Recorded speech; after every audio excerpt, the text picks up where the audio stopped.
To CADers presents SolidWorks Workshop 2024 gripper assembly করার জন্য insert component থেকে সবগুলি কম্পোনেন্ট আমরা ইনসার্ট করে নিব।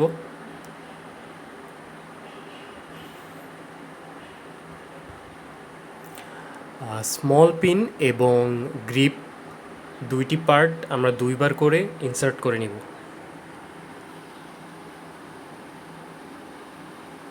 এরপর মেইন বডিটি ফিক্স করে দিব।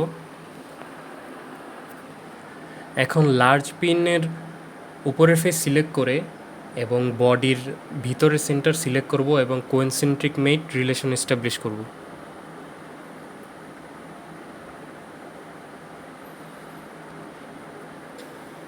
এরপর নিচের আর্মের জন্য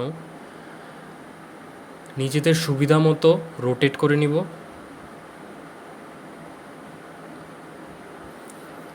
এরপর আর্মের সেন্টার পোর্শন এবং লার্জ পিনের নিচের পোর্শন সিলেক্ট করব এবং কোয়েনসেন্ট্রিক রিলেশন এস্টাবলিশ করব।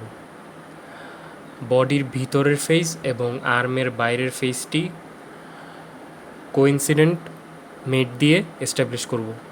এরপর উপরের আর্মের জন্য সুবিধা মতো রোটেট করে নিচের আর্মের মতোই দুইটি মেট এস্টাবলিশ করব। এক্ষেত্রে ব্লু আর্মের বাইরের ফেস এবং পিঙ্ক আর্মের ভিতরের ফেস কোইন্সিডেন্ট করব।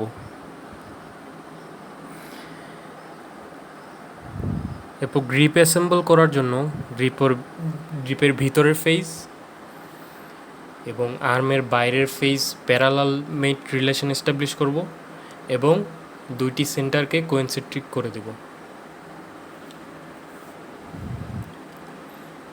ভিতরের দুইটি এজকে কোইন্সিডেন্ট করে দেব।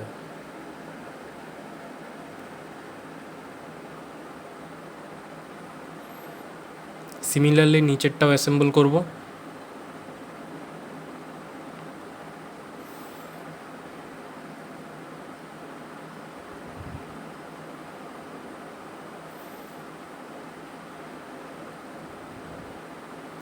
রোটেশন লক করার জন্য আমরা আর্মের ভিতরের ফেস এবং গ্রিপের ভিতরের ফেস দুটিকে প্যারালাল কোইন্সিডেন্ট করে দেব।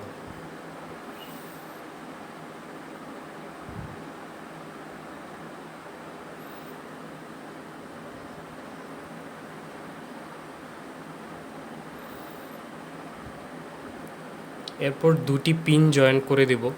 পিন জয়েন করার জন্য মেট অপশানে গিয়ে স্মল পিন সিলেক্ট করব এবং ভিতরের সেন্টারটা সিলেক্ট করব, কোইনসেন্ট্রিক করে দিব এবং স্মল পিনের বাইরের ফেসটা এবং সেন্টারের এজ সিলেক্ট করলেই এটি পজিশন মতো বসে যাবে।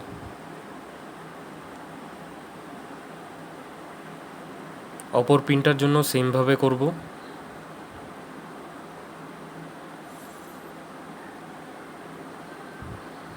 Assembly is done.